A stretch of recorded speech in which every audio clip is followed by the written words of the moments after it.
Tonight on CTV News. Protests on CSU's campus over the events at Missouri. Hear what President Tony Frank had to say on the issues occurring. Plus, we have footage of an apartment fire near campus that had students evacuating. See where it occurred. And one group of students is connecting to the community through cultural diversity. See what they did to spread awareness of their culture. All this and more on CTV. Good evening, Rams, and welcome to tonight's episode of CTV. I'm Madison Sloan. And I'm Sierra Symes. Thanks for tuning in. Investigators are still working to determine the cause of an apartment fire near campus Monday morning. The fire broke out out of a bedroom window at the Prospect Plaza Apartments located at 250 West Prospect Road, just east of the Lake Street parking garage. It was contained in under 15 minutes, and 22 student residents were safely evacuated from the building. One third-floor unit suffered heavy fire damage. Total damages are estimated at $100,000. A woman was stabbed earlier this afternoon outside the Larimer County Courthouse in Fort Collins. Medical crews and police were dispatched just before 1 p.m. to the courthouse where the woman was treated and transported to the Medical Center of the Rockies. The investigation is still ongoing, but one person has been detained. Keep checking thecollegian.com for updates. The topic of racial equality in places of higher education can be a touchy one for all those involved. Racism on college campuses has been brought to the attention of mass media once again as a series of protests at the University of Missouri ultimately resulted in the resignation of the university president. Here at CSU, students added their voices to the discussion on equality in places of higher education. Student voices, magnified by megaphones and a common message of racial equality, spoke to hundreds who had gathered at CSU as well as to students hundreds of miles away in a show of solidarity. The end goal with that is just to hope that that first of all, Mizzou knows that people are moving and that people are with them. The second part is to not only support them, but to honor their movement by not being voiceless, by voicing what's going on at Mizzou, by voicing what's going on in the country, by voicing what's going on at this campus and what has happened and what is still happening. A green banner with the words, "CSU stands with Mizzou, Black Students Matter," was signed by CSU students with words of encouragement to be sent to the Missouri campus, along with a group photo from the signing. Really to see all these people that came to this event in the cold, in the cloudy weather, and came not only to support you, but to let you know that on this campus there are allies, that there are people, and that you're not the only one trying to fight this battle. The photo from the signing was posted on CSU's Facebook account, where it received mixed reactions, most of those centered on the slogan "Black Students Matter" and directed towards the need for any protesting at all. It's not to say that Mexican lives, Asian lives, any other lives don't matter. It's to say that we have been mistreated. Some people choose to say that, that's just the way it is. You got to work with the system. And I completely am against that. The system needs to work better with us. Student organizers of the event acted without collaboration from any on-campus groups, organizations, or departments. We recommend a campus-wide curriculum change to require introduction to ethnic studies, introduction to women's studies to be taken by all students. Student protesters called to have women's studies and ethnic studies courses mandatory for all students to take, a request that was heard by CSU President Dr. Tony Frank as he was present and listened with the protesters below. There is so much more that needs to be done that we have failed to accomplish. So we need to be proud of the things we have accomplished, but we do not deserve to be satisfied. With CTV News, I'm Sierra Symes.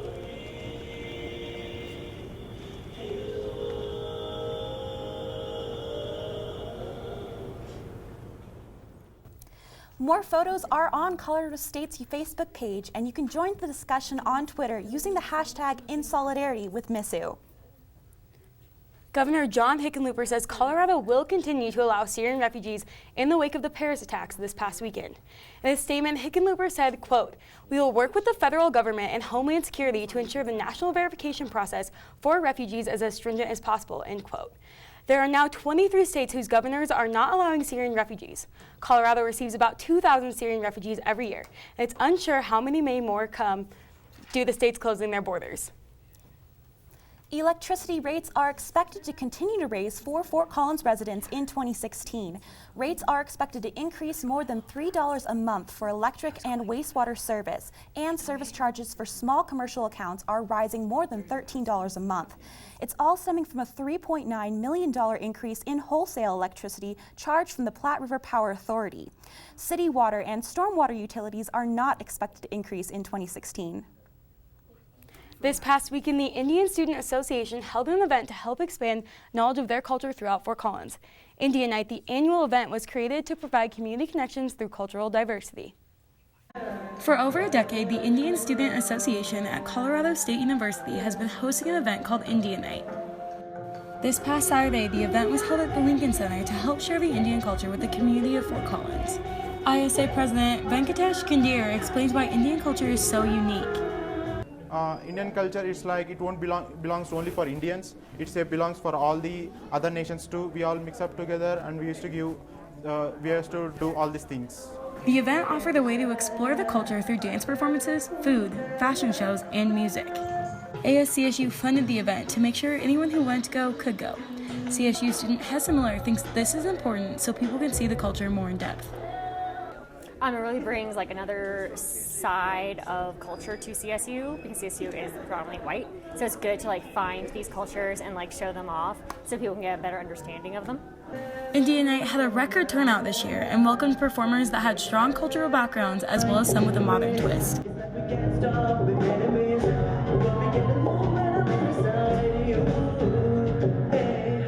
The ISA hosts the event every fall free and open to the public to invite the community to enjoy the cultural experiences and to make new connections throughout Fort Collins. The ISA is hoping to be able to hold more events like this in the future with the support of CSU and the rest of the community. After the break, weather anchor Elizabeth Prosy has her full forecast. And Double Trouble is back with a special guest. Stay tuned.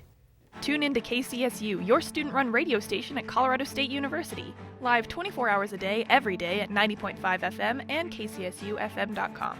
Live local new music now, and news, talk, and sports. KCSU, the radio voice of Colorado State, on the air since 1964. You're watching CTV, produced by Colorado State University students, bringing you news, weather, sports, and entertainment from campus and beyond.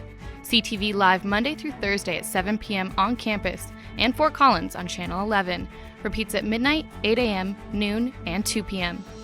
The Rocky Mountain Collegian is your student-run news and information platform. Pick up your paper on campus or around Fort Collins Monday through Thursday with special editions Fridays. And check out collegian.com anytime for all the latest updates. News, sports, entertainment, opinion, and more. The Rocky Mountain Collegian, serving Colorado State since 1891. College Avenue has been your student magazine for the last 10 years. College Avenue prints once a month covering topics that are relevant to the CSU and Fort Collins community. We also print special editions like the graduation guides at the end of each semester, the best of CSU each fall, and the orientation guide each summer. Look for us on racks around campus, off campus, or online at collegian.com under the College Avenue tab.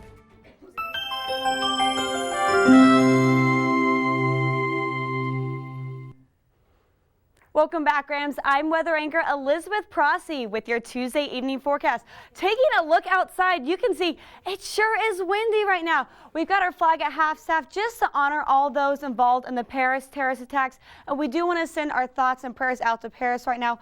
Overall, though, those winds are going to continue to gust into the upper 20s and 30s this evening. Now, on a positive note, we do have some exciting news. 5 fellow Rams graduate students here at Colorado State University were awarded graduate fellowships from the American Meteorological Society. Now, this is a huge deal because only 9 are offered nationwide for academic excellence, community involvement, volunteer efforts, and of course, future plans and career science. So congratulations to our fellow Rams. Looking at our monthly comparison, we're halfway through the month of November.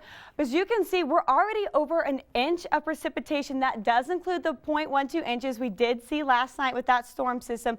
Not quite the 4 inches we were forecasting, though.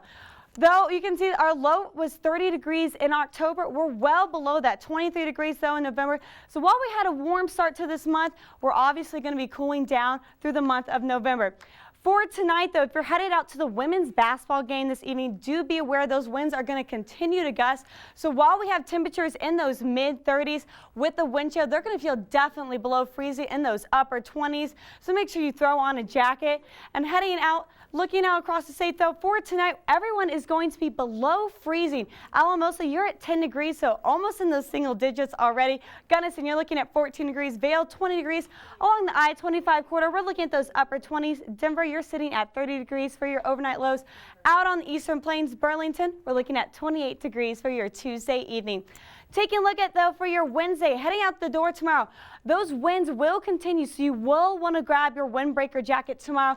And, of course, a hat. If your hair likes to blow in the wind, ladies, definitely grab that hat tomorrow. Of course, maybe grab on some boots and a sweater as you head out the door for your Wednesday. We will start out with temperatures in those upper 30s. Winds, though, will continue through the afternoon, but by tomorrow afternoon, heading into those evening hours, the winds will start to calm down just a little bit. We're going to be warming up into those low 50s, so a very nice fall afternoon, minus, of course, those winds gusting in the 30s. Looking out across the state, though, we're going to see temperatures right around average, warmer than what we were yesterday and today. 57 degrees in Pueblo Springs, so you're looking at 49 degrees. Alamosa, 42. Gunnison, 38 degrees. And Vail, you're going to be just above freezing at 33 degrees. Fort Collins, we're looking at high at 52 degrees for your Wednesday. And, of course, it's going to be a sunny end to the rest of the week, so have a wonderful Thanksgiving, Rams. Coming up next, we have Double Trouble with a special guest. Don't go away. Me and my boy Matt had it good. He had catnip that was off the hook. But one day, he brings a girl home, and she's allergic to cats. Every sneeze was a nail in my coffin. Now I'm in a shelter. It's decent, but they don't even have Wi-Fi.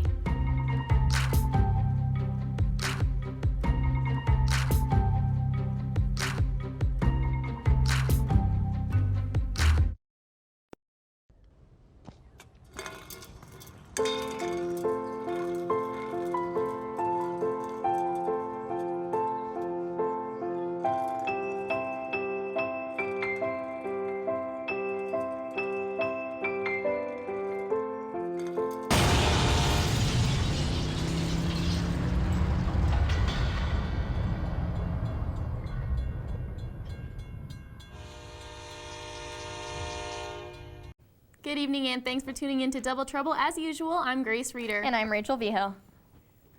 The 13th ranked CSU volleyball team clinched a share of the Mountain West Championship on Thursday when they swept San Jose State.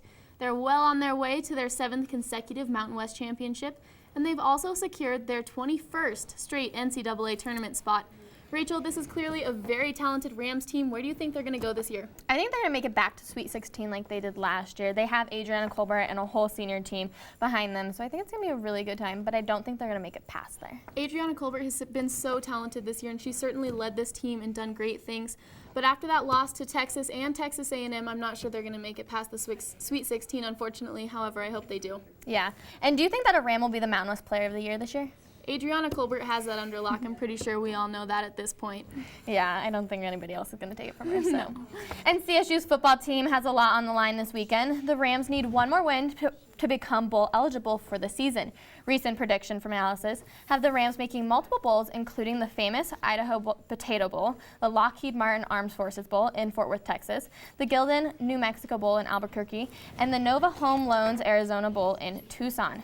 CTV's sports anchor Brett Kennedy joins us now. Thanks for coming on the show tonight, Brett. Of course, thanks for having me. Do you guys think that the Rams can beat New Mexico this weekend? You know, I don't think so, especially because New Mexico is coming off of that win against Boise in Boise last weekend, and then also against Utah State. They've been so impressive. New Mexico loves to run the football, and CSU's run defense is not that good. I don't see CSU winning this game. New Mexico beat Boise State, as Grace said, at home. 18 straight wins for Boise State. That's a pretty impressive win for them. I think it's going to be a really good game this weekend, and I'm really excited for it. It is. All right, so now we have a special game for you guys. Brett and Grace are going to do some NFL trivia. So I have 9 photos of players, and it's Grace and Brett's job to guess who they are. Are you guys ready? We're ready. Let's do it. All righty. Let's see the first picture. Oh, Russell Wilson. Woohoo! Grace got it right. All right, next one. Johnny Manziel. All right, Brett. Oh. Michael Oher. Good job, Brett. Dang, good job, Brett. I don't know who that is, but I Wow. love his mugshot. I have no clue. Give us a hint. Who does he play for? He plays for the Steelers. Ooh. William Gay. I don't know. Lawrence Timmons. I don't know. Okay, one last guess. Anybody? Nope. Nope. All right, it's Vance Williams. I like that picture. Ooh. Oh, dang. Plays for the Patriots. Defense or offense? Defense. Oh, dang. Defense is hard. I have no clue. Malcolm Butler. Oh. Oh, All right. Super Bowl hero. There we go. Let's see. Oh. Give us a team on this one, too. Broncos. Offense or defense? Is that Chris Harris? Offense. Nope. Offense. Running back. Oh, Ronnie Hillman. Oh, good one. Oh, I know this guy. He's the Justin Tucker. No, is he a kicker? He's a kicker. It's Mason. Mason Foster. Or No. Mason Crosby. Dang it. All right, Brett, Green good Bay job. Packers. Oh, Garrett Grayson. Ooh, Last one. She knows. Champ Bailey. All right, Brett got it on that one. Alrighty, so Brett did win this one tonight with 5 and Grace had 2, so good job, guys. It was definitely, I don't think it's easy. No, it's hard. We see them with helmets. True, yep. Alrighty, well that is all the time we have for you guys tonight. Be sure to tune in after Thanksgiving break at the same time for our last Double Trouble show. I'm so sad. Sad. And stay tuned for entertainment with Nicole.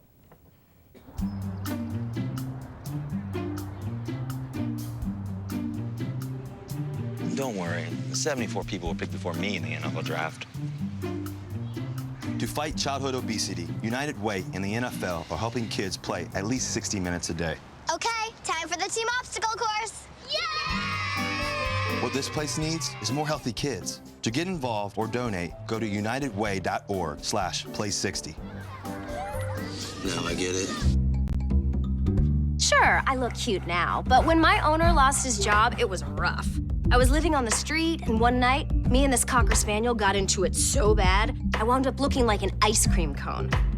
I cried a little bit, but thankfully I got rescued, so I'm running, I'm jumping, all back to my old self, and I'm ready to give unconditional love, even if you put a lampshade on my head.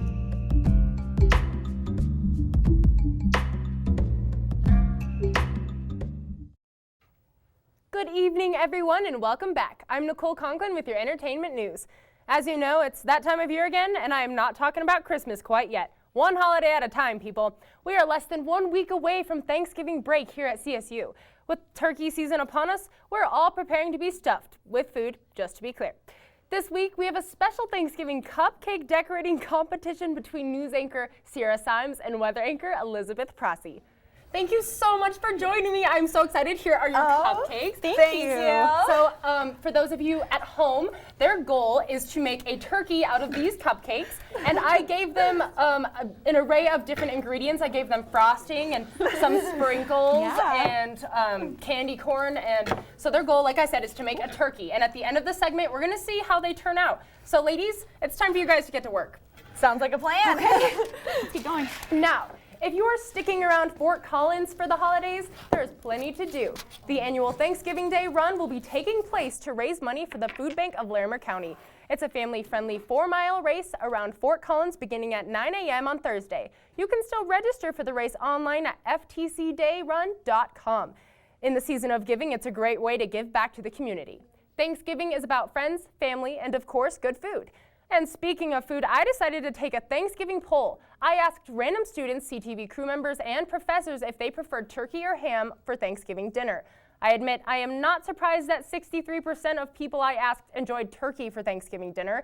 13% chose ham over turkey, but the remaining 24% surprisingly said other.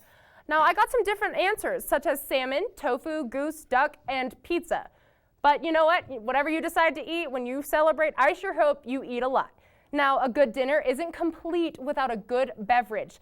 Now, ladies and gentlemen, New Belgium has done it again. The Fort Collins-based brewery is preparing for 2 gluten-free beers, the Gluteny Pale Ale and the Gluteny Golden Ale. Both are made of ale yeast. The company had been testing grains such as rice, quinoa, and millet, but could not get the taste they desired. Instead, they used a process where enzymes break down the gluten fragments so small they can't trigger a reaction to gluten-sensitive people.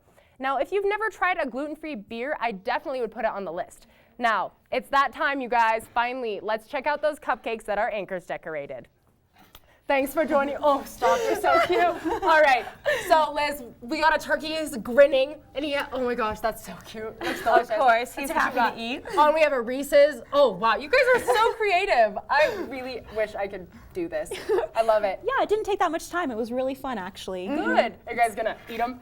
You know what? I'm ready to eat mine. Yeah, mine's gonna be kind of hard, but let's do it. It's gonna be very sweet. 1, 2, 3. Oh, beautiful. Oh my gosh, thank you guys so much for doing that cupcake competition with me. All right, now from the Tuesday Night CTV crew, we hope you all have a warm, safe Thanksgiving, and we look forward to seeing you after break. Good night, everyone.